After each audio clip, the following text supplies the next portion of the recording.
Internet, hello and welcome to our coverage of the week 7, the final week of the regular season here for the Classic Championship Series. I'm HNA2, joined by my lovely co-caster on the side there, Tom, here to give you coverage of the Goldfish Gaming versus Glacial Charm series to round out the regular season. Hello there. I am Tom, your colorcaster. I've been here before and I'm here again.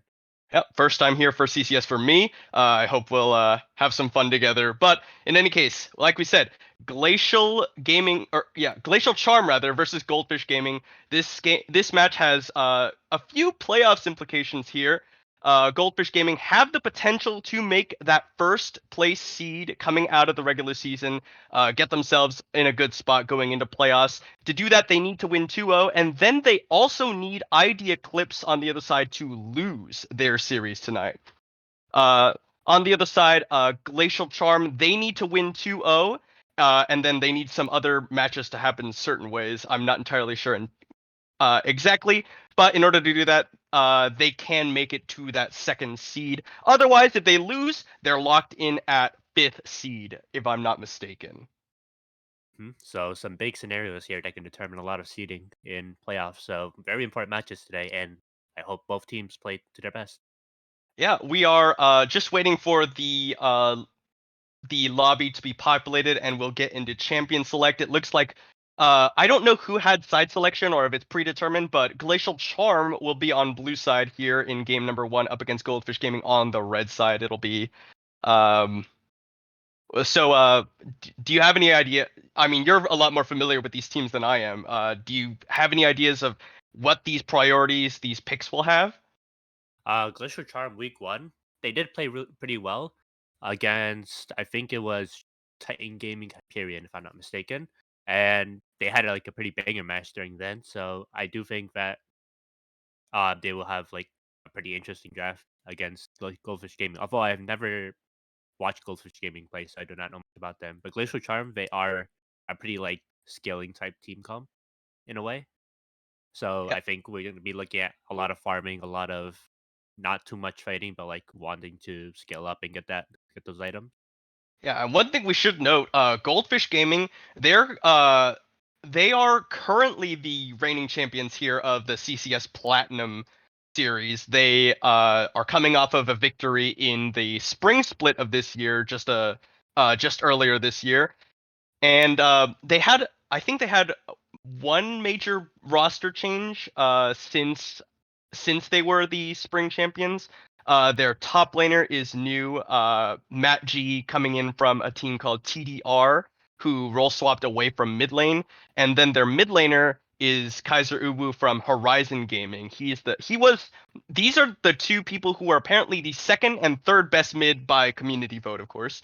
Coming in from last split. It looks like the lobby is populated, so we'll be jumping into Champion Select. What do you think will be the first pickup here for? Well, actually, rather, what do you think the big bands are going to be coming in before we get into the first picks? For what's his name? Goldfish Gaming. Cray Dog does play a lot of Thresh Leona. It is his most two played along with Rakan, so those engage type champions would be really nice to ban away from him, especially Thresh and Leona, because those are pretty like good picks right now for a lot of players because they are pretty flexible. They have a lot of roam potential, especially with like B1 Sivers, B1 Zeris, like those safe lanes. Well, Zeri is a little bit on the danger side, but Sivir, like if you first pick Sivir, you have like those potential picks to just like be roaming, put a lot of impact on the map. So trying to bend those away for Goldfish Gaming would be a pretty good thing, just so that they don't unlock Kraydog during the Gotcha. match. Well, For Glacial Charm, their first ban is going to be that Ari, going to take away some of that, kind of safe general power from the mid lane on the side of Goldfish. They're going to in turn ban away the Sivir, kind of like what you were expecting. Uh, Scary, safe B1 pick for AD carry. They're going to take away the Draven. Draven seeing a lot of priority here in LCS recently. Yeah, he's pretty strong right now. And there goes the Thresh, like I said, Yeah, good safe call. roaming and stuff. Let's see for Glacial Charm. I mean, there isn't really a lot to ban. Their mid laner. Oh, their jungler plays a lot of Talia. Although I don't think Talia jungle is as strong as Talia mid right now. So I don't know. Might be able to see some flexing on Talia or not at all. But Talia is like a after a rework, like a lot. She became like a really good control mage with her got her ability name by her E. The Unraveled Earth, yeah. Yeah, I don't remember better. It's super powerful. Just the ability to shut down champions that use dashes a lot, is it's stifling. The first pick will be the Seraphine over on the side of Glacial Charm. Are is this for sure going to be a support pick, or is it potentially flex over to the side of AD carry? I think that their support plays a lot of it, don't they? They do not play a lot looking at their OPGG, so Oh, I I'm do looking at think. the wrong one. Sorry, I'm looking at the other team. Oh yeah, that happens. But yeah, I don't see much Seraphine. But although Seraphine isn't really a hard champion that you need to play a lot of games on because you just press W and win the game. From what I hear a lot, but it is also like a really flexible pick. You put a support, AD carry, mid, like all three of those roles, perfect for Seraphine, and just she just buys Moonstone and provides so much utility for the team. Yep. Goldfish Gaming, their first rotation will be the Tristana and the Trundle. Uh, Tristana got buffed on this patch, if I'm not mistaken. I'm pretty sure, yeah. And they'll answer back with a Nocturne pickup here. That's Nocturne's really good. really nice, interesting to pick up here. But you do have kind of the guaranteed, make it dark, fly in, and then you can kind of Seraphine ult. You have a target that you can extend the ultimate off of. Yeah, that's what I really like about picking champs like that because it really unlocks Seraphine because you don't usually see Seraphine's just like hitting like their own ultimates. You see a lot of them just like piling it onto somebody else who extends because you don't want to be too far up because you can get caught up pretty easily because if you don't have flash. So having these champions like Nocturne who can just dive in and provide that utility for you is perfect and it could unlock a lot of stuff combos wise. Yep. In the 80 carry position, Glacial Charm will be picking up the Ezreal. Nice little safe pickup. Goldfish Gaming going to answer back with the Karma as we enter into the second round of bans. So I if unless this is like a mega flex of Seraphine into the mid lane, which is possible, we kind of have our bot lane and our jungle kind of locked in here. Mhm. For Goldfish Gaming, it's a Kled ban, although Matt G doesn't really play too much Kled. It could also be a Kled mid pick that I haven't seen yet, but Kled is a pretty annoying champion because he has that invulnerable after Scarlet leaves. Yep. And then, of course, if he's got the violent tendencies, the attack speed, you can remount, and you can Yeah. be quite a frontliner, even in mini or not mini, but like even in your Kled isolated form, just making space for your team as you threaten the remount. Gnar on the other side and Poppy will be banned away. So taking away a lot of Yordles in this second round of bans, but high priority champions. The Poppy potentially less high priority, seeing as Goldfish Gaming had already locked in the Trundle. Poppy top lane is not quite as threatening, I think, in a lot of Yeah. players' minds as Not the really Poppy that good. jungle. 100%. Poppy Jungle just unlocks her like a lot. Her gank potential is really nice, especially with those phase rush, predator, like stuff like that. And Silas is coming out, and I think that's a really nice pick because of Seraphine and Nocturne ultimates. It's a really good team fighting tools that you can use. Yeah, really good ultimates for Celestial thus far. Glacial Charmed. Now it's already locked in, so they might want to try and not give as good of ultimates for Silas. The Ornn And is always just a safe pick, but again, it is something that Silas can steal. mhm. But here's my problem with Ornn here. They have a Trundle on Goldfish Trundle. Gaming. So like whenever I see a Trundle pick, I'm always like, you're always hesitant to pick a tank just because Trundle just has a subjugate to steal away like their entire tank stats, and then front to back it becomes really easy with Trundle. So picking those tanks makes it a little bit challenging when fighting into Trundle just because of his toolkit. Yeah, but with the Ornn locked in, you do have a lot of power to engage the fights Mhm. between Ornn, Seraphine, and Nocturne. They're all kind of ready to go in there, and then they pick a Zir here. So that's a little bit Mhm. what do you call it? Dissonant, somewhat, I would say, because Azir, Ezreal, they're not really carries that can follow up on something like an engage. So you're kind of relegated to using these Ornn ultimates and the Seraphine ultimates more as peel tools or disengage tools, while you let the Azir and the Ezreal kind of poke away at your health bars. Mhm. Oh, and then Of Kai'Sa's gonna be locked in as the last rotation here for Goldfish Gaming. So, I'm a uh, little bit confused. yeah, I am too. I potentially Kai'Sa into the bot Ezreal? lane, Tristana Yeah. mid. There's a lot of possibilities here. So Silas top is it? Yeah, that's what I was guessing, right? Yeah, that's What else? probably What the else could it be? I guess it could be like. infamous I mean, Silas either of jungle. these like marksman type champions could be going into the mid lane. Both of them have seen play in the position. But Kai'Sa did get some AP buffs, unless they were reverted or different next patch. I'm not 100% sure, but her mid lane right now, I don't think it's that strong. And Kai'Sa mid, like when the AP was really strong, Yeah, it was just I an don't think, AP poke champion. yeah, it wasn't really something. A lot of people knew how to play around it, and I think in competitive, like a lot of people know how to play around that. So not exactly the best pick mid lane. But Yeah, for Glacial Charm, I think draft wise, I really like Glacial Charm. I think their engage tools along with Seraphine just make their team fighting really easy. And then the Shuriman Shuffle just for engage or disengage, it's really nice to have. So I think their tools are a lot better than Goldfish Gaming. But Goldfish Gaming do have that snowball potential. So we'll just have to see how it plays out. yeah. I think you don't really want to pick something that's like very high committal uh against something like Trundle. Trundle is very good as a disengage tool. Their front line comes at you, you pillar off their back line, and you have a lot of time to focus down the front line, who has reduced resistances because of the subjugate. Um, in addition to that, you have something like Azir Ezreal. I think that Glacial Charmed are less likely to want to force like hard engages and more play these fights out slowly. Use the tools, the paranoia, the Call of the Forge God, those types of things as keep Trundle and Silas off of Ezreal's ear while they like poke him down with the soldiers and the mystic shots. hmm But I do But think yeah, there's like you said, there's a lot of snowball potential on the side of Goldfish. yeah. So here's my problem with Chundo. Chundo needs to playing Chundo from behind is really sucks. Like you don't really do much. You get bursted down really easily when you're in the front line, even with subjugate. So Chundo needs to be a lot like doing a lot this game, whether it's farming, whether it's ganking every lane like as much as he can. Because if he falls behind, Nocturne provides a lot more utility, in my opinion, of Peria, because of his fear. Like I think Nocturne just Nocturne ahead into their team comp. Their team comp isn't exactly tanky.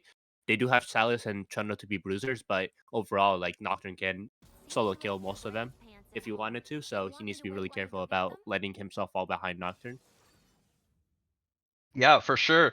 Uh, we with these lock-ins, we are going to be confirmed. It's going to be Tristana into that mid lane, Silas into that top. Well, these are the players who are going to be playing it. They Yeah, could always just move around wherever. yeah. Uh, I am interested to see how this will go. How do you expect now that we've seen where everyone's going? Where do you expect these kind of matchups, or like how do you expect these matchups to go? Silas into Ornn, Azir into Tristana, those types of things. Azir into Tristana is winning for Tristana. I'm like 99% sure. Just because Tristana into like most mid laners, into most mages, into most um melee mid laners, like she is really strong. Like that level 2 like kill potential is very threatening. So Azir does have to play it really safe. And if he doesn't, like even one small misstep can just lead Tristana to either take him to 20% HP or just full out kill him. For Ornn versus Silas, I have not seen that matchup too many times. The only time see Silas really picked in the top lane is against Malphite, because that is Malphite's probably hardest counter. But I do think it kind of goes like similar to that matchup, although Ornn does a lot more damage than Malphite, because that brittle proc is very like you It's think, very oh chunky. yeah, it's very chunky, and that like slight knockup it just disturbs Silas a little bit. So we'll just have to see how the trading pattern go out. Oh, of course, Ornn does have his unstoppable on his W, so Silas E cannot really stun him if he times it right. So it's mostly a skill matchup, honestly. Like Ornn and Silas, they are pretty decently skilled champions. Silas being more skilled, of course, but of course, we just have to see, will one of them throw the lead, or one of them make a small mistake and the other one catch him out, things like that. But also, Chundo and Nocturne can also make a huge impact in this matchup, because Ornn being ahead, like I faced a lot of Orns that had like 3 items and you cannot kill him. So they do have to be really careful about like letting Ornn get ahead and get to those ornaments, get to those upgraded items for his Ezreal, for his Azir, for his Nocturne. Yep. So, real quick, if you just look at these team comps, nameplates are completely off. Which of these team comps would you rather be playing on? Glacial, Yeah, 100% I Glacial. tend to agree. I like Glacial Charms a lot more. But Goldfish Gaming, we'll see if they are able to pull it out. Uh, as you know, the Classic Championship Series is, I think, partnered with ProComps. ProComps is a first of its kind drafting tool aimed for competitive and solo queue play. ProComps allows the user live feedback and analysis on drafting, giving them recommendations on picks, notes on matchups, and analysis on the enemy team's win cons. These features allow the user to gain an edge on their opponent and improve their drafting skills. Use code CCS for 50% off the first 3 months of ProComps. In any case, we are here in the spectator delay. We're going to be going into game here shortly, so we're going to go over to a standby screen for just this last minute and a half or so. Thanks for watching, and we'll see you in just a little bit. See ya.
Internet, hello and welcome back to our coverage of the Glacial Charm versus Goldfish Gaming series. We are now into game number 1. Looks like it's going to be a classic 5-point from both of these teams.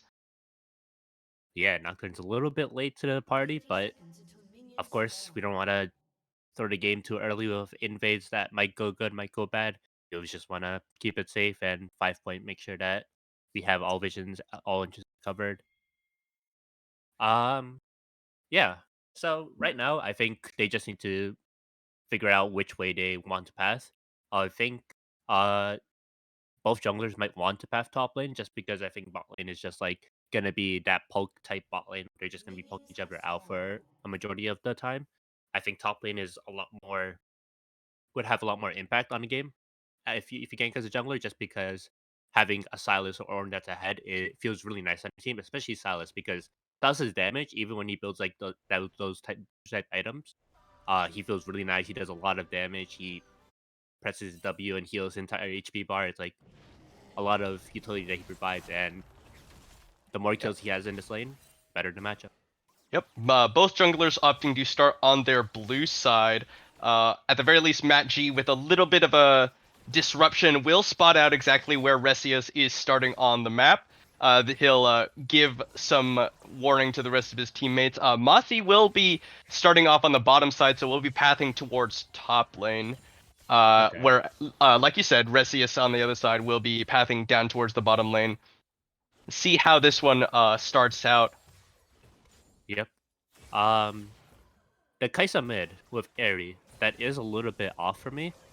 I think depending on the build she wants to go, of course, if it's an AP build, then it makes sense. I think Airy into a range matchup is a little bit not as good as other Suboptimal. runes. Yeah, just because you don't really get to poke as often. Azir does like to stay back, use his soldiers to farm, and once he has like those soldiers out, he just like plays pretty far back and lets the soldiers do the work. So it's pretty hard for guys to just walk up and get some abilities on him or auto on him to proc that area. Although she did opt in for the call, so she's just going to be farming this lane. She's not going to try to be looking for many kills, is what I assume. Right now, trading wise, Azir is most likely going to win. Like Kai'Sa is already 40% HP, and yeah, I mean, it's not really looking too hot for her. A little bit Kai'Sa, of trading here as Mossy will be coming in for that early gank here. The Chomp comes out, forcing the Flash out of Firefight, and they're going to keep going with the Pillar of Ice popping him back in. Will be first blood over to the side of Matt G on the side of Goldfish Gaming. yeah, that's exactly what I wanted to see from Mossy, getting that early gank, getting those early kills for his laners, and basically helping the matchup immensely. Silence with a kill in this lane already is really nice. He gets to have a really nice back and get items that help him a lot in this Ornn fight. Um, and he's looking for a mid gank right now. Although I don't think Kai'Sa's mid set gank setup is a little Yeah, bit. here we go. Oh, Ooh, great interrupt on the Shifting Sands. The Pillar of Ice is going to come out. That's going to be a flash, and it's still going to be the kill. Early ganks from the jungler on the side of Goldfish Gaming are just working out. Both solo laners with a kill up. wow, that is impressive. I think Matji and Kaiser, they're doing perfectly fine with their damage knowledge because they are going in even under turret. They know their damage. They know they're gonna kill. Um, and Mossy just going from top to bot, looking at these ganks, like perfect gank potential, perfect interrupt, like you said, and Oh, looking and there's for. the face check. Jeez. He's gonna trade in onto Resius. Mossy will be feared up back away, and there's the Pillar of Ice thrown down, but the chop is gonna mean a win fight. No, Resius flashes but doesn't finish the kill. Mossy Ooh. will be able to get away as Kaiser Uwu finishes it off. Oreo Murderer has made his way into the mid lane as well, just to stop Elmo B Pimpin from following up on that. Wow, this is exactly what Goldfish Gaming do want. They want to be getting these early kills. They want to be scaling up. That's exactly what they want because, as we said, the way they snowball, it would be really tough for Glacial Charm if Goldfish Gaming snowball too hard. If they get these kills on Kaisa on this side, it's like it makes the game a lot harder because it doesn't really allow Ezreal to scale. It doesn't really allow Ezreal to side lane and get his levels, get his items. Like these early aggression from Goldfish Gaming just makes it a lot easier. The game a lot easier for them, like we said. Although I did prefer Glacial Charm draft, they do have to play a bit more safe if they want it Stem the to work. bleeding a bit. Yeah, we don't want it to go off too much, just because if you let it the game go too crazy for Goldfish Gaming, it does not spell it out for you really well. Kaisa did opt in for the tier, so it's probably going to be a man immune on that, and then probably into Ludens, if I'm not mistaken. That's what the Kaisa mid build is because that man immune just allows your um Cafian Rain to do a lot more damage because of the man immune procs, and it allows her to get her Cafian Rain upgrade, which is really big for Kaisa. Yeah, Um, Kaiser though hasn't been able to step up without getting poked down by those soldiers. Elmo B Pimpin mhm. still only level 5, thankfully for Kaiser. Otherwise, a potential shift into the Emperor's Divide was in their sights. Yeah, I do think once LMB Pimpin hits level 6, Kaiser is in a lot of danger because of this like poke that's coming out from LMB Pimpin. Kaiser can't really do anything because he doesn't really have any tools to escape from it without like using a major ability like his which allows him to run away. But even then, it's like, do I really want to use it? Because if I use it, then I won't be pimping has this opportunity to be poking me out with his soldiers, and then once I'm low enough HP, he just Shurima shuffles and ults me out, and I'm probably dead. And the items that Kaisa has right now, I think it allows Elmo to just be really aggressive, even with Kaiser Oh, this is having a to kill. potential route. Oh, the spell shield doesn't come out in time, and there's the Pillar of Ice. Resius is going to be popped back in. Oreo Murderer claims one for himself, the bloodthirsty support, and now Dragon priority firmly in the hands of Goldfish Gaming. They're up 4-0 now, starting up this first Dragon. Yeah, they are 1.5k up gold up now. This early dragon is going to give them that early push. Cloud Dragon did get buffed immensely. It got a 2x on its multiplier, so it's 7% slow resistance and movement speed increase, I'm pretty sure. And that's really nice to have, especially into Glacial Charms draft. They want to be able to move fast. Like, that movement speed comes into a lot of comes in clutch a lot. And yeah, right now, I mean, CS lead basically dead even in bot lane. I won't be Pippin. I think it's pretty obvious that he's gonna be having that CS lead on Kaiser. Oh, Although here we go. Kaiser, The paranoia's issued, but Matt G, I think they lost vision of Matt G just as he tried to fly in. Very unfortunate for Resius. You really, really need your first paranoia to be somewhat impactful on this Nocturne. Otherwise, you start to fall behind. that's always like that. That first Nocturne ult is probably like your most important ult because of that long cooldown that it has. Like, if you don't do anything with it, it's like feels really bad because then you don't really have a way to gank. Um, Yeah, I mean both Kaiser and Dirt have been opting into the call. So although I'm not exactly the biggest fan of call on the ADC, unless it's like Sivir, it's like I guess they're not trying to fight in the bot lane, as we said, because it's just gonna be a poke Oh, here lane. we go. Ooh, The Emperor's Divide. MLB Pimpin shifts Kaiser in, uses the ultimate to try and run away, and will make it out. Nice divide by MLB Pimpin, but nice response from Kaiser to survive that one. Did take a tower shot, but will make it out alive this time. yeah, so Kaiser, that's exactly what I was saying. Like Pimpin does see these angles over Kaiser's ultimate does allow him to escape pretty easily, especially if he has a stack on Elmo. Although it is still very Oh, dangerous this for is him to be very staying here, but dangerous, Ho, but you've got Mossy on the backside. MLB Pimpin will have the shifting sands to get out, but Mossy is on the chase. They will flash chomp, and they will secure the kill. MLB Pimpin goes down for the second time.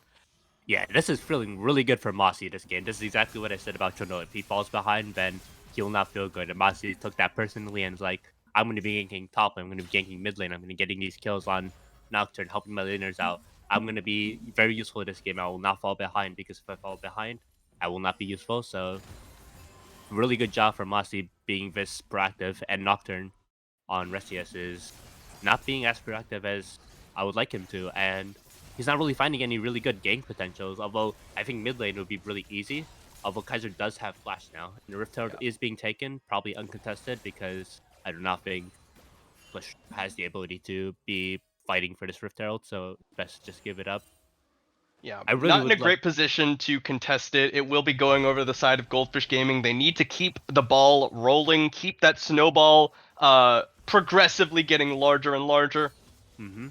Although I would like to see bot lane get a bit of a snowball. Tristana's tower taking Yep, power Resius is... is looking there, and he does have the Paranoia available. And Grey Dog is looking mid lane, although he is backing off. Oh, they might be looking for a dive on... Are they? They are looking bot lane, I'm pretty sure, right now. Although nothing's really happening. Resi is just gonna go to his red buff, although it's not there.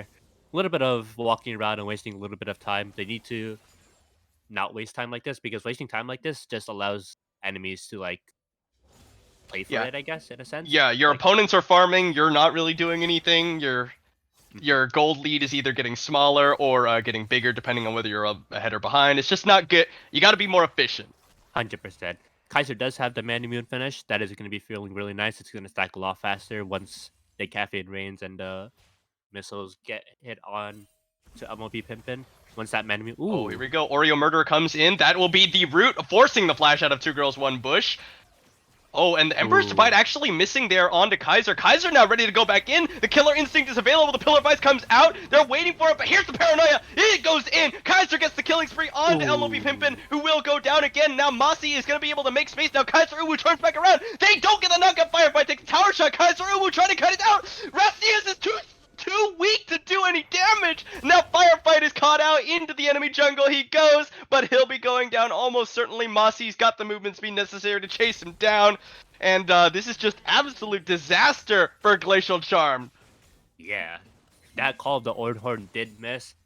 Firefly did not get that second charge onto the Ornhorn, and it just resulted in Kaiser and Mossy being able to get out. And that gold league went from 18k, 19k to just 21k really quickly.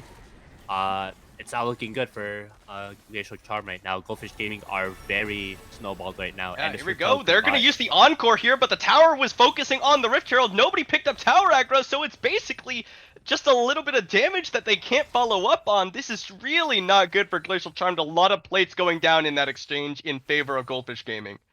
That's exactly what I wanted to see from Mossy, going bot side, trying to get Tristana to snowball, because having a snowball Tristana is probably like the best thing in the world, because Tristana's late game is not as good as like Ezreal, as like Sivir, as like Zeri. Like, she does do a lot of damage, but later on when people get items, she's not going to be doing as much, so she needs to get that early snowball. You want to end the game as quick as possible so that Tristana doesn't really fall off as much as other ADCs do. No, I said that wrong. Other ADCs that do scale better than her. So getting those tower plates for her, she Ori Murder did not share any tower plates, so she got 160 or maybe 240 gold from those tower plates, which is really nice to have in Tristana. Two Girls One Bush does have the Essence Reaver completed. He's probably going to go Manamune second, which I would prefer to go because Manamune is really strong in Ezreal. Tristana Dirt does have that push onto bot lane, but cannot go any further because Remurder is not near him. This second dragon is Hexite Dragon. Hexite Dragon, really nice, especially when you have that Trundle, you have that Kaisa, you have Dirt, who is on Tristana. That attack speed is going to feel really nice, and for Silas as well, top lane for Matt, that ability haste is going to feel really nice when you can proc your abilities a lot more. Silas is an ability focused champion without abilities. He does not really do a lot, so you want to have as much like CDR as possible. You want to be. Oh, that's a good route coming in onto Oreo Murderer. Two Girls, One Bush is ready to go forward, but True Shot Barrage will not quite connect, so it won't quite be the kill. A nice little play from Kraydon, but unfortunately will not result in a kill back. Second Dragon taken. It will reveal the mountain map for this game. Ooh, Mountain is really nice. If Glacial Charm do try and find these Mountain Drakes, that Ord is going to be a lot more scarier, because along with his passive, which gives 10% more resistances on items that he buys, that 9% from Mountain Drake is going to feel really nice for him. But Thundo, being Subjugate, that can also just be really good for him as well, because he can just steal those stats away. And right now, this is so unfortunate for Resius. His jungle is getting invaded here. Matt G looking, waits the spell shield out. The Everfrost comes out, will connect with the Abscondum Duck. Paranoia is just useless as he goes down yet again. He's just getting mauled by members of Goldfish Gaming. Nothing he can do. Yeah, that Paranoia, when you use it, you don't near sight, like, you don't graze near sight. You just make them to where they can only see in their vision range. It just like negates every vision but their vision range. So when you're in melee range of a champion and use Paranoia, they can still see you. It doesn't really provide anything, and it's not really an escape tool because you kind of have to use on a champion. So, which you don't really want to do when you're low HP. So that Paranoia, I think he should have just accepted his death and saved that Paranoia. A Call of the Forge God can be issued. Kaiser Uwu trying to get on Elmo B Pimpin, who is shifting sands, but there's the Killer Instinct! So much damage coming out from the Kaisa passive proc, and meanwhile, in the top lane, it's a solo kill from Matt G onto Firefight. Yeah, that's what I'm saying. Like, Matt having these kills, having this early Everfrost, that damage is going to be coming out, and Firefight does not have a lot of magic resist right now. Sunfire Aegis does give 30, and along with passive 33, but that is not going to help a lot into a 2-0 Silas. Here we go. Oreo Murderer going to get rooted up yet again. They're going to try and root back one. There's an Encore on the 2! Oreo Murderer is ignited and goes down to the Truth Shot Barrage! Now Exhaust on the Dirt. Dirt is rooted in place, and it's a Mystic Shot that'll finish the kill. 2 kills, a double over to Two Girls, One Bush, and that's a little bit of fight in favor of Glacial Charm. That must feel really nice for two girls one bush. Having those are the first 2 kills of the game for Glacial Charm, and having it on your ADC, or if you got it on Azir, that would have also been nice. But right now it's on the ADC. Having on those carries that want to get items because that's how they do damage. If it must feel really nice for two girls one bush, especially since Glacial Charm is this far behind. They are 8k gold behind, which well 7k now, but that feels really bad, especially at 16 minutes. We go, Elmo So be pimping. He's trying to wait out the Pillar of Ice, but there it's issued now. His Subjugate has gone down. He's got the Ascended Tower and Resius in his back pocket to back him up. They won't go for this dive as a result, but it will be a tower going down in favor of Goldfish Gaming in the bottom lane, thanks to the efforts of Matt G.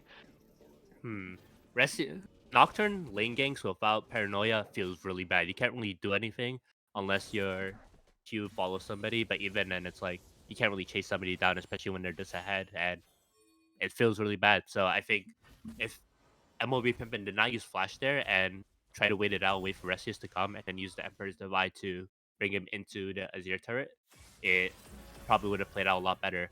Or remember, looking a little bit on the scary side here. As support, you do not want to walk solo because you are very catch outable. And Ori Murder is still playing on the dangerous side here. But Machi and Kaiser have soft lanes, so has Dirt and Ori Murder. They have swapped their entire team, which is really nice because you want to be able to put laners in a different position that Oh, here we go, will Matt G. benefit them. Oh. Doesn't quite connect with the Abscond Duct as the second Rift Herald is available, but they're going to Ooh. issue the Call of the Fort. Got nice root on Namasi. A stopwatch will block the knockup, and there's the Paranoia into the backside. The Encore doesn't quite reach Resius, and now they've got the Subjugate. Masi is going to get tagged by the True Shot Barrage, but it's going to be a 1-for-1 so far. Resius and Kaiser going down on either side. And here we go, there's the Everfrost root into the Abscond Duct is really nice onto Elmoby Pimpin. He'll try to use the Emperor's Divide, but it doesn't matter. The tower doesn't do enough damage. It's going to be another kill going over to the side of Goldfish Gaming. Yeah, these cross map plays from Goldfish or Glacial Charm is what they really want to do, but they don't really get a lot from that because Glacial Charm basically, or Goldfish Gaming got 2 kills from that, right? Yeah, 2 kills from that, while Goldfish Gaming or Glacial Charm only got 1 kill. But they did get a 900 gold shutdown onto the Ornn, so that must feel really nice as well because Ornn getting gold, he gets to have his item proofer, he gets to be tanky. And right now, I think that's what they really need, and they also really need Elmo be Pimpin and 2 girls 1 bush to be farming, getting these items. The Mountain Drake is up. I do not think it's contestable. No one from Glacier Charm is there. It is sole point most likely for the side of Goldfish Gaming. This is going to be feeling really nice, especially when Baron is coming up in a minute because once you have that sole point, and especially when Glacier Charm have no dragons at all, you don't really need to contest any dragons until like they start getting like the second or third one because you have that power. Because if you can always contest if you want to because it is your sole point, like they have to fight it, and if you don't fight it, it feels really bad. And when you're this ahead, they can't really fight it, so you can always just threaten the Baron. You can threaten that solo like 1 or 2 person on Dragon while the other 3 are on Baron, like things like that. Like you can always threaten that, especially when you're just ahead. And this 8k gold lead is gonna Here we go, still. Mossy aggressing here onto Elmoby Pimpin. The Pillar of Ice is going to cut off too, but he's got no follow-up. They're getting cut off by the Call of the Forge God and the Encore. They're going to Emperor's Divide in the Killer Instinct used to try and run away, but 2 girls 1 bush on a killing spree as the first kill of the fight is Kaiser. There we go, it's a support going down on the other side, but here comes the Absconded Duck over the wall. Matt G is freaking havoc in the back line. Resius used the Strikebreaker Flash to finish the kill. They're going to go in the Absconded Duck onto a minion, but Resius is surrounded by enemy team members of the side of Goldfish Gaming. They're chasing down Firefight, who's on the run. 2 girls was able to make it out of the other side of the fight and will be channeling a recall in enemy territory, but it's an overall fight win ever so slightly in favor of Goldfish Gaming. Yeah, these fights right now, even though Glacial Charm are losing members in these fights, they're members that are being lost. They're the 0-6 Nocturne, the 0-6 Desire, so it's only 100 gold going into the pockets of Goldfish Gaming for each of these kills, and then given the assist as well. But Yeah, the knockup going to be used. Mossy taking a lot of damage from the tower. Not a lot of tank stats quite yet without the Subjugate active. It'll be running away to the Potion Domain. Here comes the Azir over the side. Dart is actually just going to rocket jump in on towards him, and he'll have to Shifting Sands back out towards his team. A little bit of a scuffle there, but nothing really comes out of it.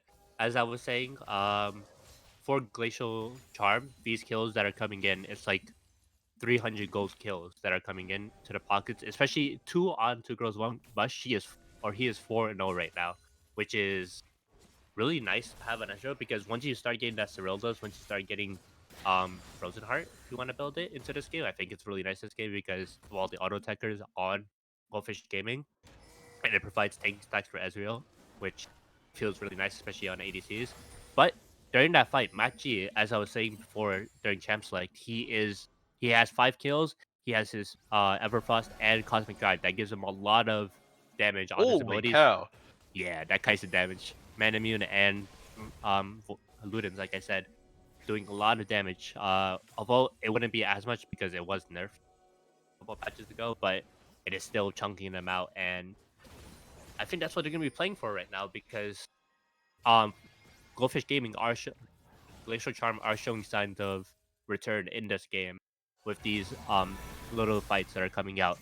Any gold that you get when you're far behind is really feels really nice to have, Oh, and well, they're going to use the Paranoia and try and cut off this split push. There's the Spell Shield to dodge away from the Everfrost. They're going to fear him back in, but there's a lot of threat coming out from Matt G. They can't afford to get too close. Resi's going to try and chase him down. Goes in with the Kind of Duck, gets another heal, but it will finally be the ooh, shutdown, unfortunately picked up by Kraydog. And it means the Baron, started up by Goldfish Gaming, it's going down pretty quickly, and they've got their Juggler and their highest damage mage in the bottom lane. They're going to potentially try to contest this with 2, but it's down to half HP. Mossy is just continuing to hammer away at it as his double marksmen are hitting it. The Call of Board got the true jump rock. Mossy is going very low, but it's smited, and it's secured by Goldfish Gaming. Firefight on the run as it goes very low. Oreo Murder is trying to run an interference here. Kraydog here. They're going with the Killer Instinct, but they can't finish their job. He's exhausted. Encore over to the other side.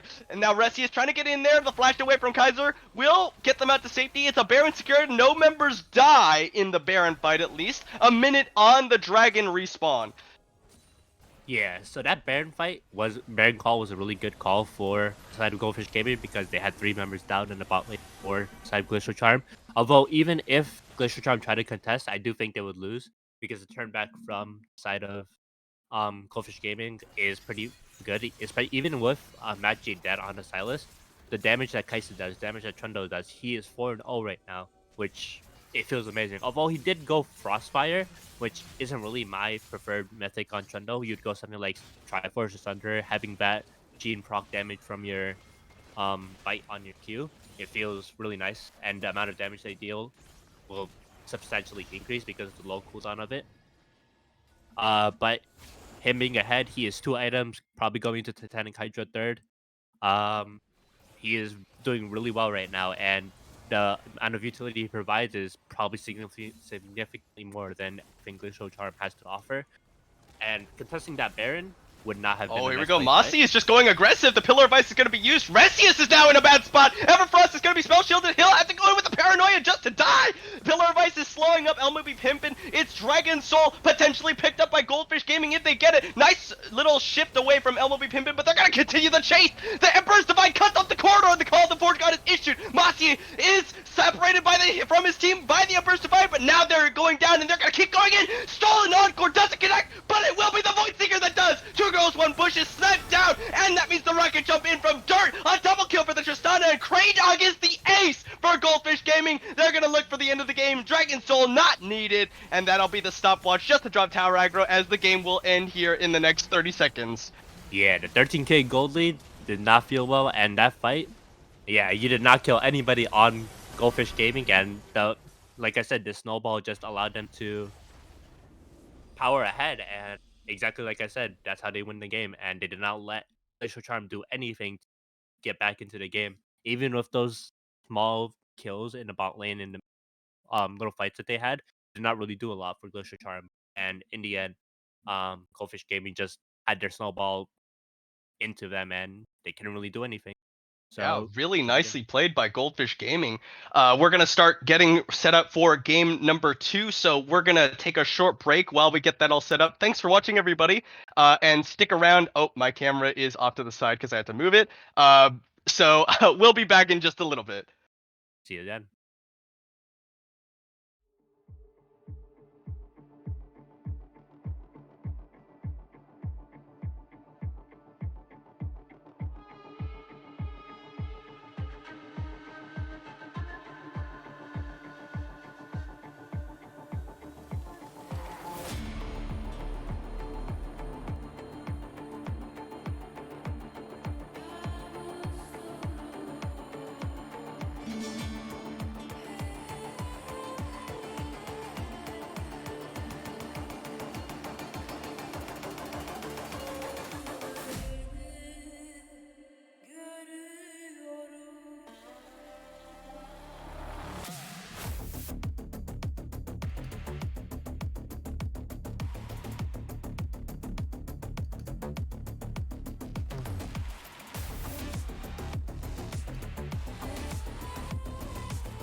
Internet, hello and welcome back to our coverage of the CCS Season 1 Summer Split Week 7 regular season match between Goldfish Gaming and Glacial Charmed. Game number 1 went quite snowbally in the way of Goldfish Gaming, which is what they needed to do given the comp they drafted, so really well played by them. We're getting into game number 2, this time Goldfish Gaming on the blue side, Glacial Charmed on the red side. I'm Agent A2, and this is Tom, my lovely co-caster, here to bring you this game.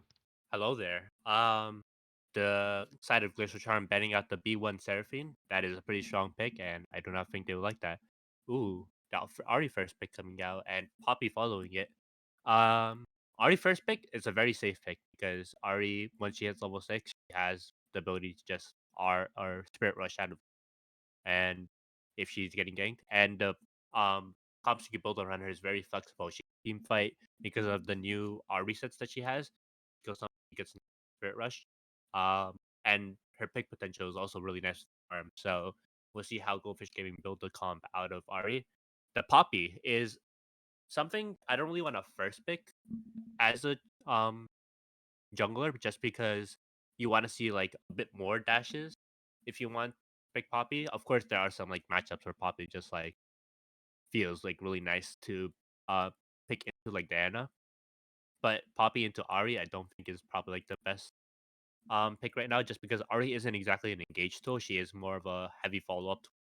Uh, Talia is coming out for Glacial Charm. I think that is a decent counter into Goldfish. The Ari pick. Ari. Yeah. So Warwick coming out. That is a champion I do not see very often. Um, it really depends on where he's going because Warwick top is really strong into a lot of matchups, and Warwick jungle I don't think it's been played as much as top. I've seen a lot more top than jungle, but we'll have to see how they sort out their comp.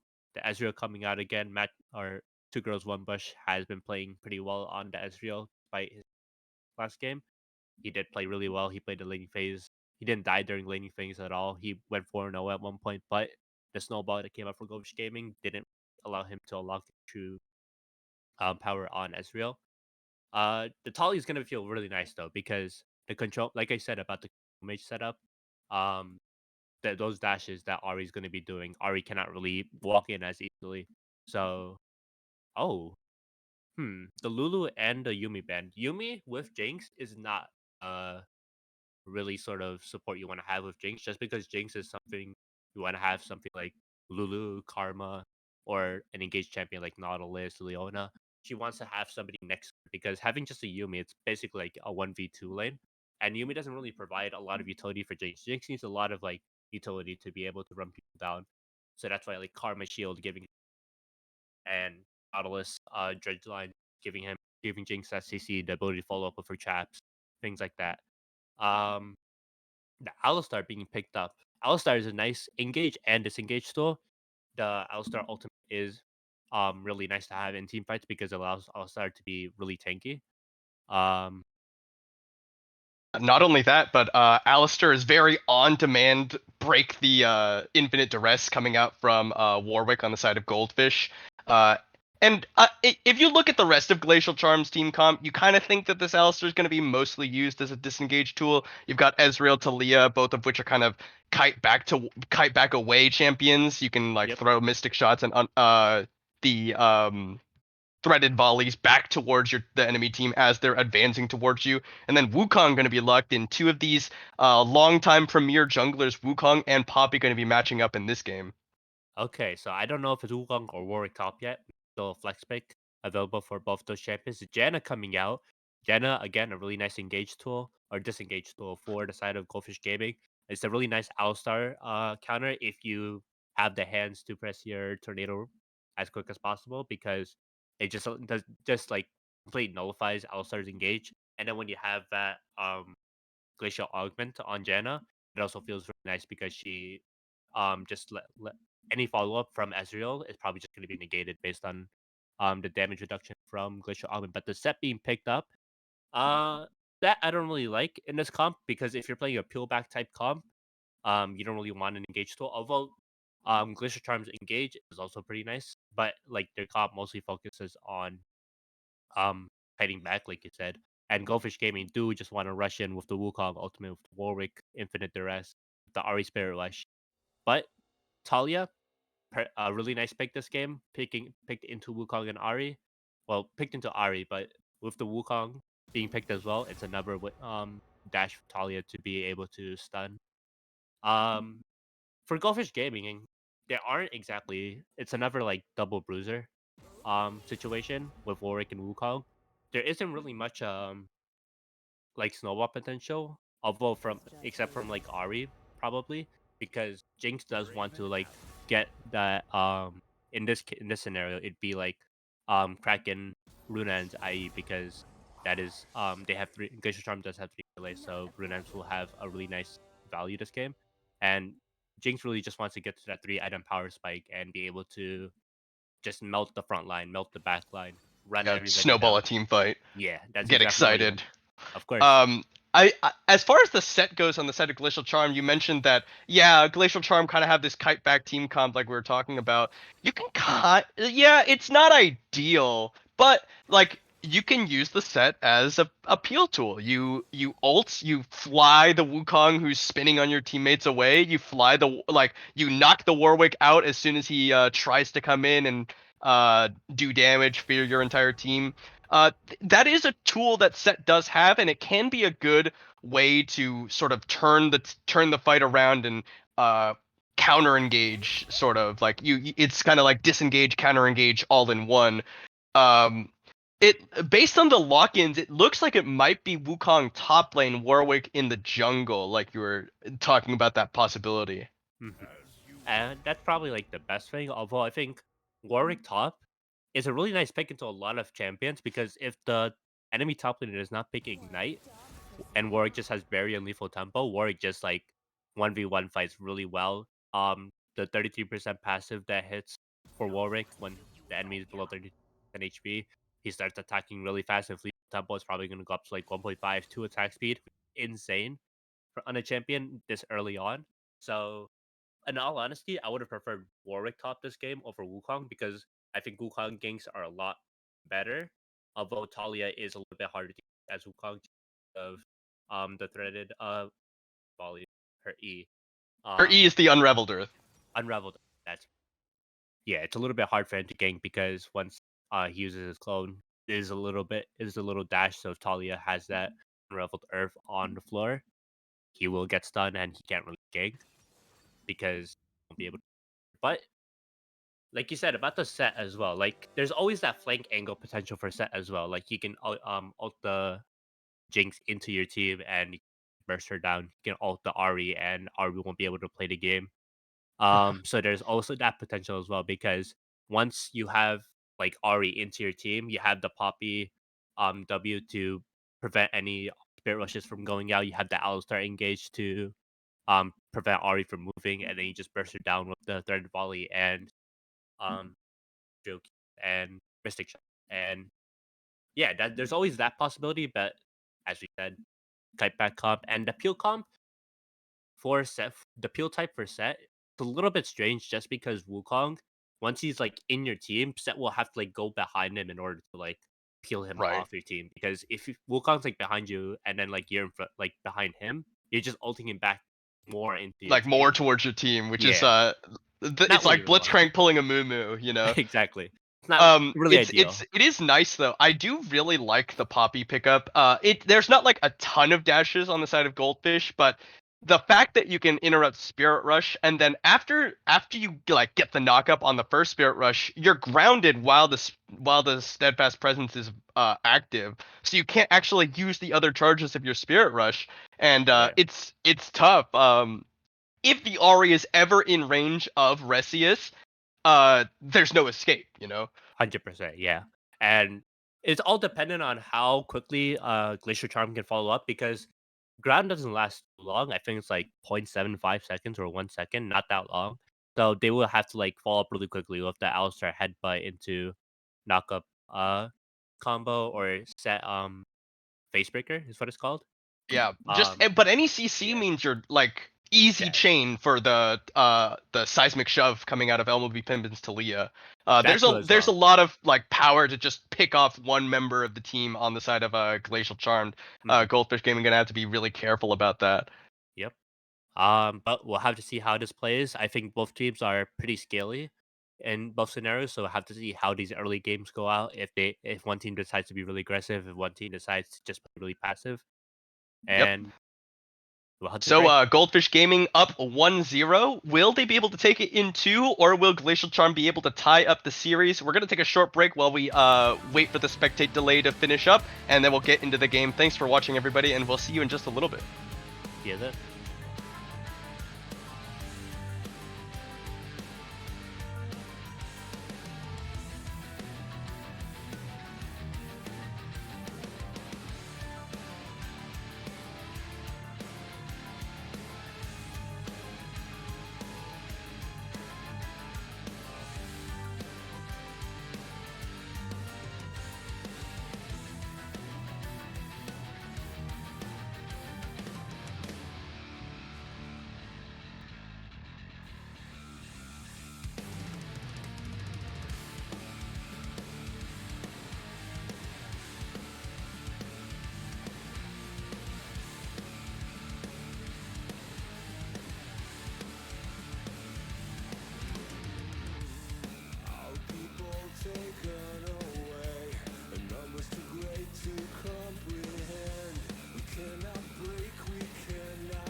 Internet, hello and welcome back to our coverage of Goldfish Gaming versus Glacial Charm. Goldfish Gaming currently sitting up 1-0, and we're here for game number 2 with Glacial Charm now on the blue side, Goldfish Gaming over on the red side.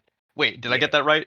Yeah, that's right. yeah, that No, is I'm correct. wrong. I'm wrong. Wait, Wait, Glacial Charm is on red. Glacial Charm is on red, Goldfish Go Gaming's on blue. My blue. bad, my bad. I thought that's what you said. Okay, that's fine. Yeah, Goldfish Gaming is up 1-0 right now. As you said in the scenarios right at the beginning of the stream, if they win this game, they are guaranteed first or second place, depending on how ID Eclipse do in their game. But it's looking really good for Glacier or Goldfish Gaming right now, and I think Glacier Charm really have to punish. Oh, Ooh, very did you see close that? actually to interrupting that recall. Yeah, That actually would have been fairly impactful. Maybe he might have been a little bit later to lane, might have missed a couple CS worth of he might have had the EXP. TP. Yeah. Anyway, Um, Oreo Murderer is up a certain amount of gold thanks to the Spell Thief's Edge, so I guess Goldfish Gaming won this one. The gold lead is just impossible to overcome at this point. extremely impossible to overcome. Spell Thieves and Spectral Sickle, those early the ability to just be hitting somebody and getting gold instead of executing minions, it's the item finishes a lot faster, which unlocks your vision control a lot, which feels really nice, especially when you want to be able to control objectives first. And speaking of objectives, Warwick Jungle, one of the champs that can solo dragons pretty well because of his passive. So we'll have to see how Glacier Charm and Goldfish Gaming set up in order to counteract that or help that. Um, in this bot lane, Jinx does have the early push into Ezreal just because of her rockets. Ezreal doesn't really have a lot of tools to be pushing. He doesn't have a lot of damage early. A little bit of a misstep from Two Girls on Bush, allowing Jinx to get another auto in. They are Yeah. playing this range really nicely on the side of Goldfish Gaming. getting these attacks whenever they can, farming Yeah, out. not respecting the earlier level 2 coming out means that Turgles 1 Bush actually gets chunked really low there. Hmm. A little bit of a scuffle hopping in the top lane. Wukong into Oh, nice combo from Elmo B Pimpin means Kaiser will take a little bit of damage. I wanted to ask you actually about Summon Airy Talia. Is this the general keystone of choice for Talia, or is there uh something else you might have rather seen? I see a lot of first strike on Talia, and especially into Ari, who doesn't really have like short cooldown abilities. Like her abilities are like 6 seconds, 7 seconds long. So Talia has that called again. I forgot a Talia Q. Like Threaded has volley, threaded volley. threaded volley. I keep forgetting. Thank you for reminding me. That threaded volley procs first strike really nicely because of the amount of procs it gives. I think it's 4 proc. So Headbutt it Pulverize in onto Oreo Murderer. Howling Gale to disengage that one. The Glacial Augment is allowing a little bit of damage there. The Seismic Shove doesn't quite connect onto Mossy, but he will stun himself on the Unraveled Earth as he dashes through. Yeah, decent gank from Masi, but like we said, Talia's Unraveled Earth just allows her to use that seismic shove and pretty much just negate the entire gank. And it's a really safe pick for Wibby Pimpin in this lane, but a little bit of a scuffle happening in top and bot lane. Those Alistar cooldowns level 1 or on his abilities, you don't want to Oh, use it too the much. charm is down. Ressia is going to go in with the heroic charge, and Kaiser flashing away, but Ressia still wants this one. Is the red buff tick going to be enough? It's not quite, but too scared to keep diving under tower. Ressius would have died to get one more tower shot, so not quite going to be enough, but will successfully steal the flash away from Kaiser. Yeah, really nice gank looking at Oh, how. Mossy actually Ooh. looking for this one. The fear coming out, follows the flash, but he will get stunned. Shove into the tower. Do they have enough damage? But it's got too much Oh my healing. god. Mossy with first blood on the side of Goldfish Gaming. Oh, but here we go. The Ooh. headbutt pulverize coming out from a roam from Kraydog. The healing is coming out. The shield, Ooh. the flash shield from Oreo, and the heal comes out. Pimpin and Kaiser's getting some autos off to finish off this kill. Another kill goes the way of Goldfish, and it's just disaster for Glacial Charm. Yeah, that flash flood. Warwick. Here's the thing about third volley. You can't change the direction once you set it. So once like Warwick walks to the side and like walks around, you can't really aim it at him anymore, especially if you don't have flash. So Warwick just Masi does just walk out of the thread volley, and the Janna roam from Oreo Murder helps disengage Alistar and Elmo, and Elmo with really low mana does not have any type of follow up after Headbutt Pulverize, and that just results in a kill for Kaiser, and must feel really bad for the side of Glacial Charm because last game they were behind um early game as well, and there's a 1K gold lead right now for the side of Goldfish Gaming.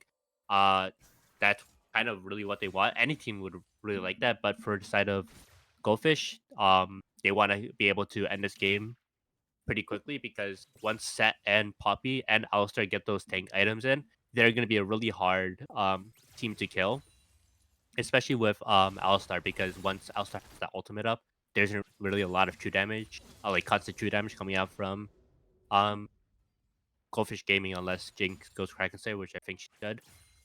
So really hard to kill them later on. Jinx is opting for the Colo again, so there is just trying to play for CSing in this game. A little bit of a weird step, but I think it's a bait for But here we Mossy. go. The slows and the flame chompers are down. Mossy is looking for a gank down the bottom side. Great Howling Gale gets a very long knock up, and Kraydog just goes down. Meanwhile, on the top side, it's going to be a 3v1. Matt G is going to go down to the Haymaker. And that'll be a 1-for-1 across the side, but it will mean a dragon going the way of Goldfish Gaming. Yeah, I really like how they're making these cross map plays on Glacial Charm because if you just let Mossy have these ganks without you doing something else productive, if that gold lead is just gonna feel really bad, and that's what happened last game on Resius's Nocturne. He didn't really have a lot of gank potential, especially when he used that paranoia and didn't really get anything from it. He didn't really have any tools to be able to gank and make other plays on the upside of the map from when Mossy ganked Chundo. And right now he's playing Poppy, and Poppy is a perfect gank tool because it's really easy to gank as Poppy. So making these plays just allows Glacial Charm to be trying to even out the gold lead and not let it bleed too much. It is still a 1K gold lead. Looking at a little bit of a scuffle. Yeah, looks like Ooh, Firefight is actually winning this one out. There's the ultimate going to be invested. The Cyclone comes out from Matt G, and now they're going to keep on trading here. He's got the Haymaker available here fairly soon. And Matt G's going to keep on going, but it's not enough to finish off the kill onto Firefight. He'll level up and be ready to go back in here fairly soon. yeah, Haymaker is on a pretty long cooldown if you're not maxing it, which I think you do max on set in the top lane to Well, multi-touch. Firefight is actually maxing the Q Max in this Q. game. Okay, so the Haymaker is not going to be Yeah, here we fully go though. working. There's the uh Skull, Face what make is it? Skullcrack? I don't know. Pacemaker. Restius is on the side on here, coming in onto Matt G. Does not have the decoy. There's the flash away. Matt G is gonna go very low, but do they have the damage? One more Q will finish it. No, it's not enough. Ooh. I was wrong. It's No, not gonna be a kill. Matt G makes it out with the help of that flash. And here we go. Mossy in the bottom lane yet again. There's the slow, and will flash away from the infinite duress. yeah, a good flash from Two Girls on a Bush. If he got caught up by that, then it was probably most likely a kill. Oh, I just realized Jinx does have Ghost instead of opting for like an exhaust or a heal and an Orimeter with an ignite, which I find really interesting. I found a lot of ADCs started taking Ghost because a lot of ADCs don't like to take heal just because the heal isn't really impactful. It does save a lot of people in a lot of situations, especially in lanes like Pike where Pike death from below execute can just save you from the execute. But overall, like I've seen a lot of Sivers, a lot of Zeris, and now Jinx as well taking Ghost because it just they're all The moving extra speed based mobility champions. is just Yeah. your ability to auto space in team fights is super important, and your uptime is one of the most important stats as an AD carry. So having the extra move speed to get out of danger and get back into fights really helpful. And the fact that Ghost resets on kill as well now, it as well as Jinx excited passive, it basically like a really nice combo to have if you think about it. Just because that might like once you get a kill, you have your excited passive going on move speed, You've got then Ghost just resetting. Ooh, a little bit of a scuffle Restius was happening looking here. for top lane, but then realized that he was getting tailed by two members of Goldfish. So just trying to run back towards his teammates there as Yeah, the but Rift Herald started up by Goldfish. it's a 4v4 up here in the top lane. Resius is looking for a gank. They're looking for a plan to Matt G. The flash in to get the pull back in. Matt G is going to pop the Cyclone. Here's the Weaver's Wall coming in as well from Elmo. There's the ultimate being used. Mossy is running out into no man's land. Matt G doesn't have the Cyclone to try and help him out. Infinite Duress is going to be used, but it doesn't do any damage to follow up there. Kratos goes in. Kaiser gets to kill Resius before anything else happens. Shutdown goes over as they do lose Mossy as well. Now Kaiser Uwu trying to do what damage he can. Elmo be pimping just flashing up to safety. So will Kratos, but they're going to get the dash into the Unraveled Earth, but it's a triple kill for the Ahri. They'll get Seismic shoved into the tower. Elmo going very low. The auto attack coming out. It's a quadra kill for the Ahri and the stopwatch to drop tower aggro. Nobody else goes down. Goldfish Gaming with a huge play in the top lane. Wow, well, 1 for 4 for the side of Goldfish Gaming. That a 10 stack Dark Steel for Ahri already 10 minutes into the game. That is not what you want to see for Glacial Charm. Like we said, Ahri is one of those playmaking type mid laners, and in team fight, she is going to be a real menace once she starts getting those kills and getting those resets on her Spirit Rush. She's just going to be dashing all around. She's going to be throwing out the charm, throwing out the Spirit Orbs. Like she's going to be doing a lot of DPS, and she's already a mythic at 11 minutes. And as you know, like mage mythics are pretty expensive, and having that at 11 minutes and be able to work on those cheaper legendary items, it feels really good to have on Ari. And let's see if they go on a Magi's curse, decide to buy Magi Soul Stealer and then die with it. Uh, always enjoyed watching people have that experience. But Oreo Murder is looking for a very Yeah. bold top lane roam into firefight. I don't think you really want to walk into set as Janna, but I guess it's a debate for Matt G. Alistar in here in the mid lane. There is a ward and control ward in there, so he'll be spotted out. Ari does have the Spirit Rush soon. I do think this dragon is coming up. It could be a really nice pickup for the side of Goldfish Gaming. A little bit of a scuffle happening top lane again. These short trades just coming out. I don't think anyone really want to do any long trades just because of Conquer. Um, Yeah, it yeah, feels a little bit better though for Firefight. I think compared to last game, Firefight has a little bit more agency to make plays on his own compared to the Ornn. yeah. Set And you're does have seeing like if he takes these trades correctly, he has the ability to win them out up against Matt G. He still Okay. hasn't even used the haymaker in this little scuffle up here we've been watching. But they are making a potential three-man play onto Matt G. He'll use the decoy back to safety as he did kind of snip that one out. Resius and MLB Pimpin kind of tending towards the top side, but now there's a potential catch here. Seismic Shove doesn't quite connect. There's the charm and a lot of damage coming out. MLB Pimpin going very low. They're gonna try to keep running. Doesn't connect and doesn't save him. Kaiser gets the solo kill. Yeah, that catch out from Kaiser was really nice. Movie Pimpin was spotted out in the ward in the tri bush, and then Kaiser saw, oh, he's walking down, so I'm just catch him out here, and then it led to that kill. And no matter what, I think Elmo was the because Firefight now going aggressive here onto Matt G, but Matt G just continuing to play it kind of safe. He's okay. He's not winning these trades, but he's not like putting himself in danger of death yeah. yet. With Rift that, Herald going to be and- dropped here by Mossy into the bottom lane, so just before the plates go down, Firefight going to try and interrupt the recall from Matt G. Will successfully do so, though, of his own will.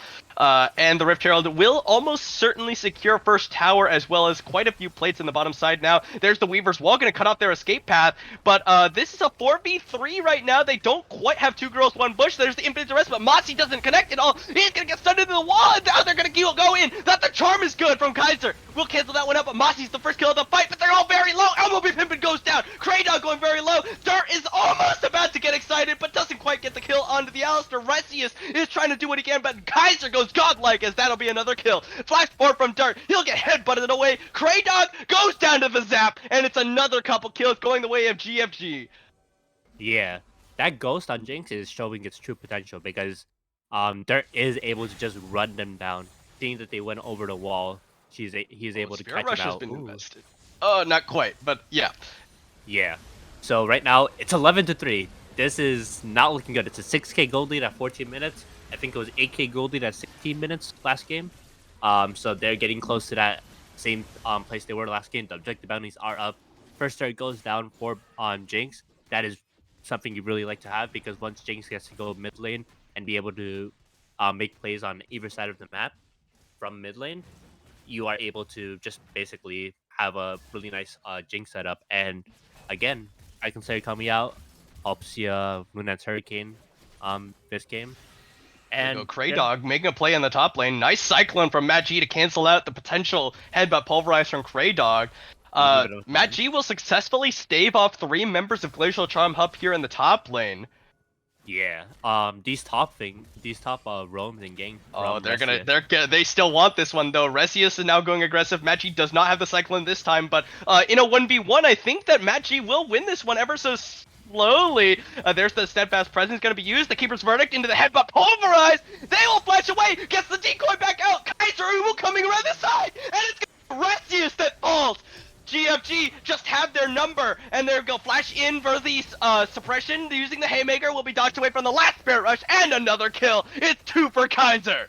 True Shot Barrage will be used to get a kill back, but 2 girls will fall as well to Mossy on the other side of the map. Ooh, Kaiser doesn't quite connect the charm after the flash, and now he's gonna get headbutt pulverized, but almost too low. Kaiser goes legendary. 10-0-2 on Ari with 22 stacks on the Magi. The charm gonna connect. He still gets the damage reduction, but it's wearing off now, and Kaiser will just slowly but surely chase him down, auto him to death with the red buff. There's the electrocute, and it's 11 kills to the Ari.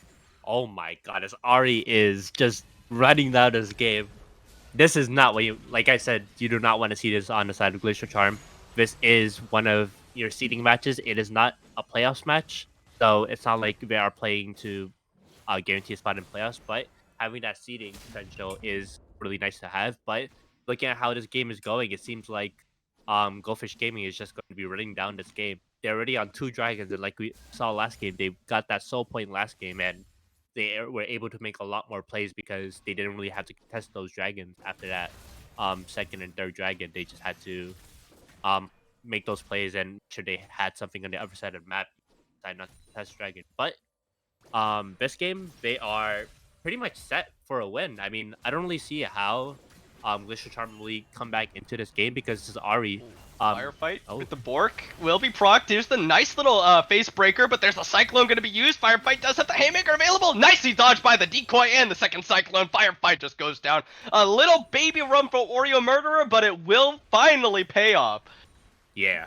Um, said Firefight did not have the showstopper, so I think if he had the showstopper there, it would have felt a lot better because that showstopper Oh came wow, on. Flash Oh my Infinite Duress is god. actually almost enough to just take out Two Girls by itself, but it will be the headbutt pulverized from Kraydog to Peel, and they will successfully kite it out. There's the Super Mega Death Rocket, not quite gonna catch anybody in the face, as Two Girls will barely survive. Seismic Shove gonna be used, and it's stunned to Butter Tower! Headbutt pulverized as well! Dirt is kept alive by the Monsoon, not Ooh. quite! The Tower Shot will finish him off with the help of the Ignite. The stopwatch was available there for Dirt. Early stopwatch buy. It's a little bit weird, but no Oh, here we Spirit go. Rush for Firefight with a Kaiser. potential flank, but doesn't connect anybody with the face breaker. The Weaver's Wall going to be used. Oreo Murderer is now the target. Seismic Shove going to force him to walk back the other direction, but they don't have the damage. The Jana just walks it out. Yeah, that Shirelli is used there. Just allowed Oriamaru to add out those abilities, not be by any, leading to his escape. Again, this stopwatch buy, I don't really see a reason to buy a stopwatch because you already have so many tools. You have an 12 and 0 Ari right now with 25 stacks Magi going into Shadow Flame is what I presume is going to be bought here, which is going to be feeling really nice to Poppy, and that because those are two tanks that you can't really fight through unless you have like Magic Pen and Set Magic Pen as well. So having that Shadow Flame is just feel a lot better, especially when that Haymaker and Poppy passive are used. Right now, what I want to see from Glacial Charm, they have to like force a play onto one player, but they have to like play it right. Just because, um, Goldfish Gaming do have like a lot of vision set up. Like as we saw on the top side, Machi didn't really get caught up by any top ganks. He only has one death right now, and I think that was from like a 4v4 that happened top, if I'm not mistaken. So he wasn't really caught out by any of the roams, Kraydog or Elmo, any ganks from Resius, which Oh, is Kaiser really over the side. He already used the Arcane Shift. He's flashing away. Resius is there to play Bouncer, but Oreo Murderer off this side doesn't quite connect with Hole and Gale, but it will be another Spirit Rush, and Kaiser goes Legendary. Keeper's Verdict going to be used, but he's got another Spirit Rush dash, and will actually try to turn around onto Resius. They don't quite have the damage. The Infinite Duress is used by Mossy. Mossy's going to keep going. The Fear is popped here. Selmo be pimping, missing the Seismic Shove just slightly. Will Blast Cone out to safety, but in the end, they got their quarry. Two girls, one brush will finally fall. You know what I found really funny? Warwick does have Feather, which I did not see before, and he also has Edge of Night first item. Uh, I Not mean, quite your standard Warwick yeah, build. not your standard Warwick build. Oh, Charm, Uh, nicely sidestepped by MLB Pimpin, but they might almost have enough damage regardless. The Howling Gale's gonna come across. There's the True Shot Barrage. They hit my Pulverize. Mossy is just taking tower forever. Now Oreo is a little bit separated. The tower goes down. Dirt is trying to get in there and get some autos off. The shove doesn't quite get the stun into the wall. The Keeper's or the Weaver's Wall is gonna come out. Oreo Murderer separated, and it's a support all alone. Will go down. MLB Pimpin on a killing spree. yeah, it is Inferno Rift right now, and in these Inferno Dragons, if Goldfish Gaming do get this Inferno, so it is gonna feel really bad because Ari is already 13 and 0, two items and a fully stacked Magi's going into what I assume is going to be a Zanya's Hourglass.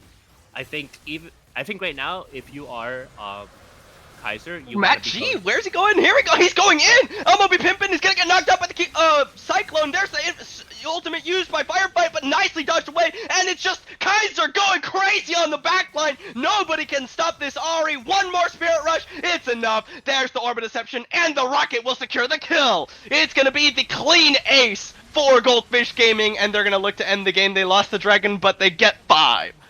Is this the state of the game as it was like last game? Oh, there is what is there doing? He's just executing I think himself. Goldfish they're playing a little lax, but they've got a Rift Herald here. They've got enough to end the game if they were to just focus down the towers. Wow, they do just end the game here. No, they Yeah, don't because wow. Very decisively played. Well, it's not quite over yet because they're getting chased out. Very low HP bars. They don't want to give up those 25 Magi stacks, so they'll back away. yeah, that's. I think if Dirt didn't really execute there, I think they could have ended the game a lot faster. But I mean, they are 24-8 right now. They are 12k gold ahead at 21 minutes, and this is basically the state of game. At the end last game. So they are just like pushing these gold leads, and they can just they're showing their true potential. They want to be almost guaranteed that top 2 spot and they're really showing their um prowess here as they are just dominating Glacial Charm. And Yeah, as and you this is kind of what you expect, right? You know, their regular season not quite as dominant as you would have expected. I think they're currently sitting at 4-2, but you know, this is, you know, even if their full roster isn't intact, this is the team that came in to this tournament as the reigning champions. There's the oh stun. It's gonna be a kill. Oh, flash away from the true shot barrage, but he'll just die afterwards. yeah, Um, yeah, no, Goldfish Gaming are coming in as the Spring Matt Split G. champions, and they're actually going to try and end with Matt G hitting Oh the my Nexus behind god. the enemy base, and Elmo Pimpin will just die as Matt G is exhausted. They're going to headbutt him into the tower! No, but it's a clone! It's the clone! And they just got dirt autoing the champions, finishing off the game with a few more kills, padding the stats a little bit. Goldfish Gaming will win 2-0 over Glacial Charm. 18-0-5 from Kaiser.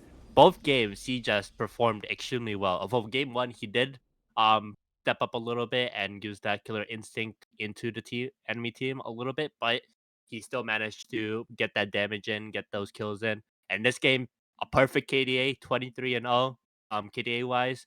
Um 4 items at 23 minutes. Perfect performance from Kaiser Uwe, leading to victory for Goldfish Gaming, and never in my life have I seen a set get one shot that quickly by an Ari. Although she is 4 items, but For as you can see sure. in damage charts, 30,000 damage, and then the next highest is 12,000 from Dirt. So a little bit of a mid gap, say so myself. Um, Um, we are going to pull in one of the members of Goldfish Gaming for an interview after their victory 2-0 over Glacial Charm. I am not entirely sure how to tag them. I'll just we'll go to a break, a okay, little yeah. break. We'll Yeah. throw up a standby screen. We'll be back in just a little bit with one of the members of Goldfish Gaming. Thanks for watching, everyone, and we'll see you in just a few.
Internet, hello and welcome back to our coverage of CCS Season 1, Week 7. We are here, I'm Agent A2, we've got Tom here, my co-caster, and we're here with Kaiser from Victoria's team Goldfish Gaming over Glacial Charmed for a few quick questions before we send them off to prepare for playoffs. Tom, go ahead. Hello, Kaiser. Amazing performance from game one and game two. You seem like a Smurf, in my opinion. But my first Mhm. question to you is, how are you feeling after those two games? I mean, the adrenaline must be rushing through you, huh? I mean, I was having so much fun. Oh, I love that champion. But I usually, you don't get pop-offs like that every game. But it was fun. Overall, it felt really good. I think it was a good series. Game one, we've been prepping like Kaisa. I'm a little Okami wannabe here. So we have been prepping the Kaisa for let's say a couple weeks. I've been playing it in Ooh, solo queue and stuff like that. So it was fun to actually get to pick it game one. even Um, better. Her buffs, her like all her AP buffs look crazy, Oh yeah, honestly, from last batch. So I think it's actually like really, really good right now. Like sleeper OP, or is it sleeper just up. like straight up OP? Really say sleeper, just because like you still have to be able to like. I mean, game one, I'm not gonna lie, didn't land as many W's as I wanted to, but you still have to be able to hit your stuff. But I think it's definitely really strong right now. Yeah, Gotcha. you did pretty good damage there. Agent two, A two. Yeah, Yeah. so you're coming in now potentially first seed out of Conference D. I'm not entirely sure what the result of the other matches tonight are, but with a 2-0 you have the possibility of being the number 1 seed, uh potentially the number 2 seed. Are there any teams that you've been paying attention to from the other conferences that you would like to avoid getting matched up against, or you're looking forward to matching up against? Just general thoughts about teams from other conferences that you may or may not know about. There's a couple teams that like obviously you have to pay attention to stuff like Dorado and like Omega Gaming and those kind of teams. And those ones I'm obviously like excited to play because they're the best in their groups. There are also some other teams that like I meme on in like my power rankings and stuff that I think would be fun to play against. Teams like CB Rush and like Ryzen, I think, right? So like those kind of teams, like those would be fun to play against. But I mean the main teams that obviously like I main pay attention to are, the undefeated ones, Dorado and Omega. So those are the two that I would probably have to say would be the most entertaining series to play through. All right, and stemming off from that question, how are you feeling about playoffs in general? Like, are you, of course, those undefeated teams, they're going to be a real challenge because they are not undefeated for a reason. So, are you prepping playoffs like strictly? Are you getting any more sleeper OP picks? Getting set up for those matches?